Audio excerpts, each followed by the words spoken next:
નમસ્તે ખેડૂત મિત્રો, સ્વાગત છે તમારું આજના વિડીયોમાં. આજના વિડીયોની અંદર મિત્રો આપણે જોશું કે ગુજરાતની તમામ માર્કેટયાર્ડની અંદર આજે ઘઉંના શું ભાવ બોલાયા હતા. પણ એની પહેલાં જો મિત્રો તમે ચેનલને સબસ્ક્રાઈબ ન કરી તો ચેનલને સબસ્ક્રાઈબ કરી દેજો, જેથી કરીને ઘઉંના ભાવની અપડેટ તમને સૌથી પહેલાં મળી રહે મિત્રો.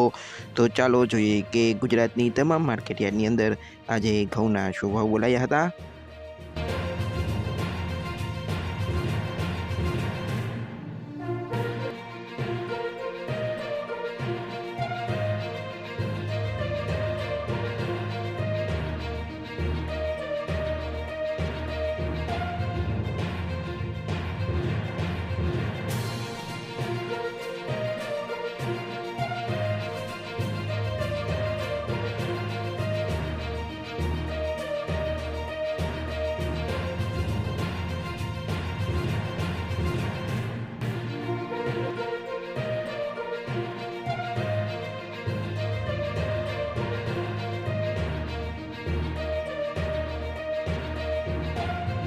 તો મિત્રો ચેનલને સબસ્ક્રાઈબ કરવાનું ભૂલતા નહીં. આપણે મળશું આવતા વિડીયોમાં. ત્યાં સુધી જય જવાન જય કિસાન.